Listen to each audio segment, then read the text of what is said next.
I'm Jenny Barnett Rohrs, and we're meeting bloggers to discover the projects they do with their kids. Jessica Hill has the blog maddencrafts.com. Let's meet her online.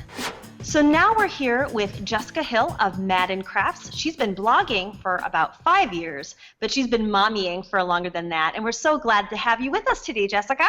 Hi, thanks for having me. Excellent. So I was just wondering, I'm familiar with your blog, but I'm wondering to tell our viewers at home, does your blog have like a theme or a focus? I like to share anything that inspires me or that I've gotten my hands dirty making. So I do everything from home decor to kids crafts to recipes, kind of cover it all. Wow, that is amazing. And do your kids craft with you on the blog? They do. I try to make projects that they can help me with or that they can play with when I'm finished with them. That's so much fun, isn't it? They really enjoy it. They get really excited. Okay, so on that, since you do craft with your kids, do you have any special products that you like to use with the little ones? I like anything that is washable. So tempera paints or markers, those are good bases for whether we're doing printing or we're making like a clothing project. I like to use something that isn't going to get all over the house. That's a challenge. Yeah. Excellent. And when do you like to craft with your kids? Is it an everyday thing or a seasonal thing? I especially like to make gifts for other people with my kids. We make Mother's Day and Father's Day presents or sometimes teacher gifts because I think especially for teachers, they get so many things throughout their careers. If it's handmade, it's a little more memorable. That's so lovely and so thoughtful of you. Can you tell us a little bit about one of those teacher's gifts you've made?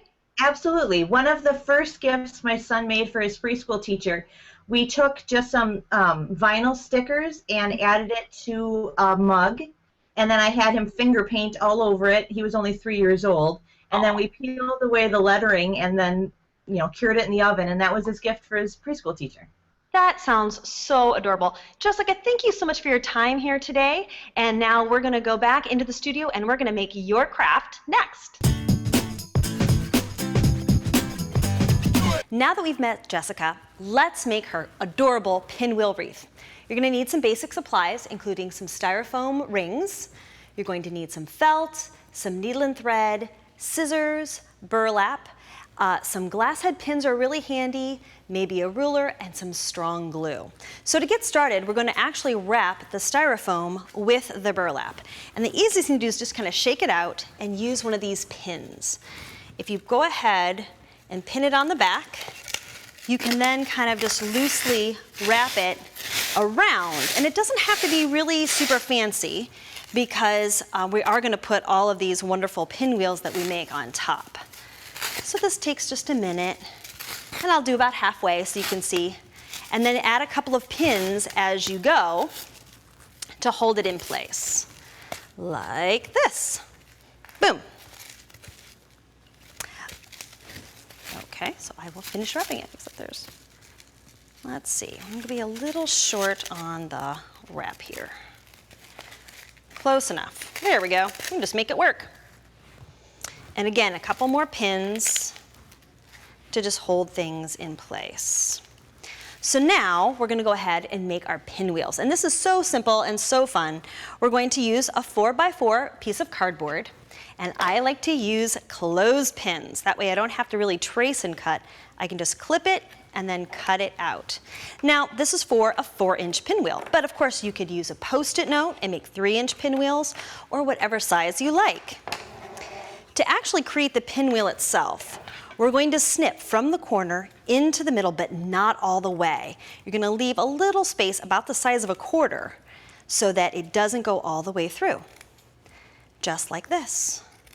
And then we have to stitch it down. So here we're going to take a little bit of needle and thread, pull one corner into the center, and take a stitch. Just up once and down. You're going to, and if you don't know how to sew, you can go ahead and glue this step if you like, or, I don't know, might be able to put a brad through there or a paper fastener. But a couple of stitches will finish it off. And then, if you want to make it really cute and decorative, go ahead and add a button on top.